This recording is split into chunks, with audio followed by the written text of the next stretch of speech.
Pisac, stomatolog, novinar, esperantist Rene Matoušek rođen je u Vukovaru 1958. Za vrijeme studija u Zagrebu bio je stanovnik Velike Gorice. Vratio se u Vukovar gdje mu se 11. studenog 1991. s kolonom zarobljenika zameo svaki trag. Ali Rene je ostavio svoje literarne tragove po cijeloj Hrvatskoj, a posebno u Velikoj Gorici gdje je sudjelovao u kreiranju kulturnog života grada. Stoga je sinoć u knjižnici Galženica, gdje je Rene pripremao i vodio večeri s književnicima, održano predstavljanje njegova literarnog stvaralaštva.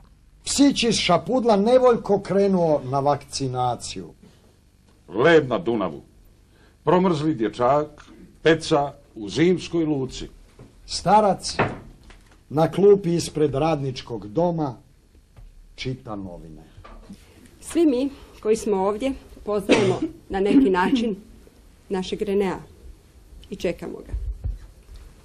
S nama je njegova kristalna čaša vedrine, ali i ona zapretena zabrinutost, pa i ironija i sarkazam.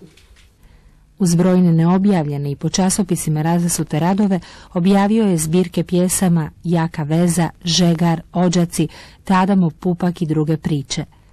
Rene Matoušek uvršten je u antologiju srijemskih pisaca.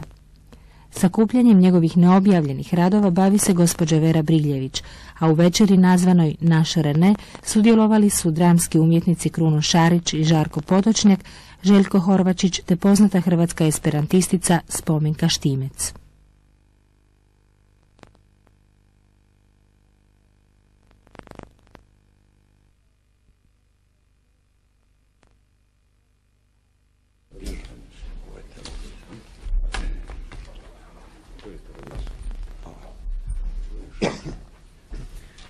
Kaj ne budemo pričali s mikrofonom? Idemo. Čekaj, ovo, gospođu Vera. Kako ćemo napraviti? Gospođa Vera je stigla s knjigama.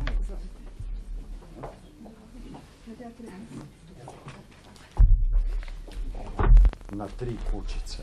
Dvojac na vodi, ustalasao je vir, liman kod skele.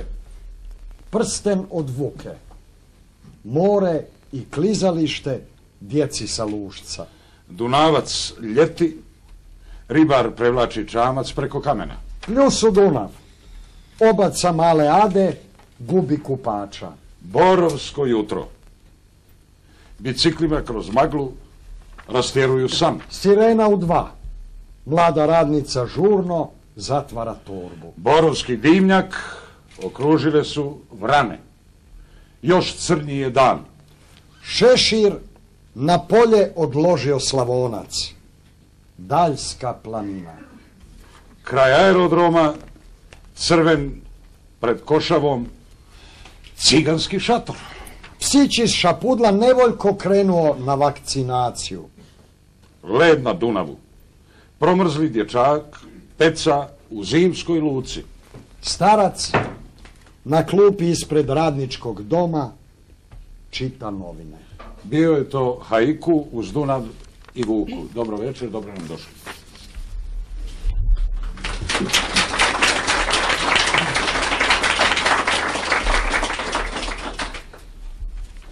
Štovani gosti, večerašnjici za vrijeme studiranja stomatologije živio, stvarao, objavljivao i učio. U osami Obrovačkoga Žegara Rene je želio jednoga dana upravo ovdje imati stomatološku ordinaciju. Iz Žegara se doktor Rene Matoušek vratio u Vukovar, a sa istoka širile se snažne metastaze. Svi mi koji smo ovdje poznajemo na neki način našeg Renea i čekamo ga.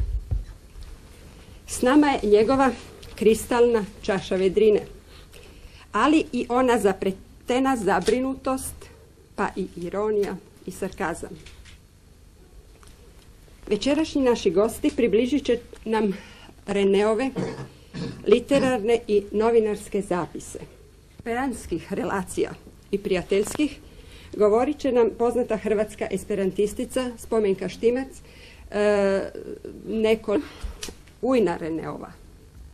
Već par godina pronalazi i prikuplja sve Reneove tragove s puno osjećaja i za Gospođa Vera Brigljević najviše zna o rasutosti nepubliciranih Reneovih tekstova.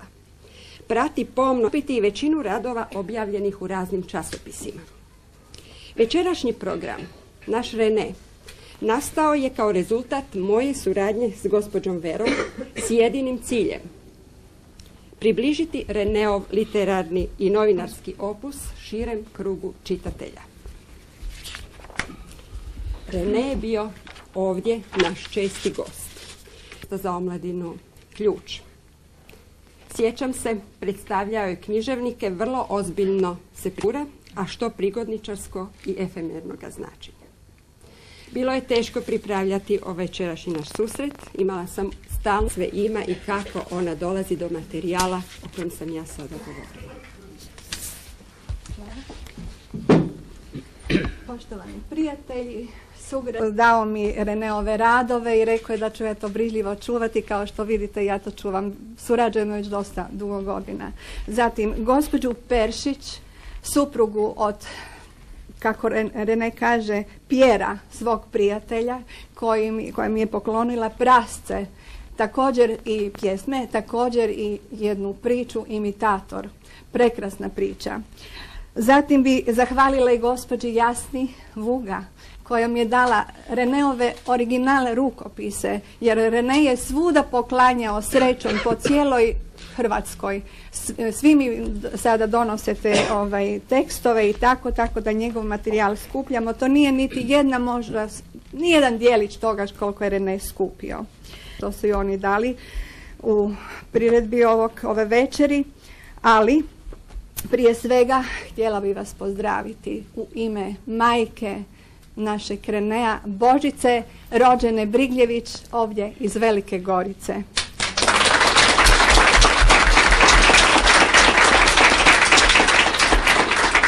Ispričavam se ako neću sve imenovati i trajekt. To je bilo prvo, nazvala sam odmah gospođu Ljiljanu tamo s televizije i radija i ona mi je odmah uključila, izmijenila program od podneva do večeri i pitala je gdje Rene. To je bilo prvo. I od tada sam ju pitala odakle je tekstovi, odakle je to, i tako sam došla do suradnika i tako je dalje teklo, da ne kažem kako, mislim što tamo ima i možda je nešto čak i bačeno, jer recimo konkretno ima tu knjiga, na jednoj stranici piše, a s druge strane Reneove pjesme i to takve divne pjesme, mislim to sve treba sada prepisati, malo stranice otvorila, to su tako, sve su to blokovi puni pjesama, ima jedna pjesma koju je Rene kad je haiku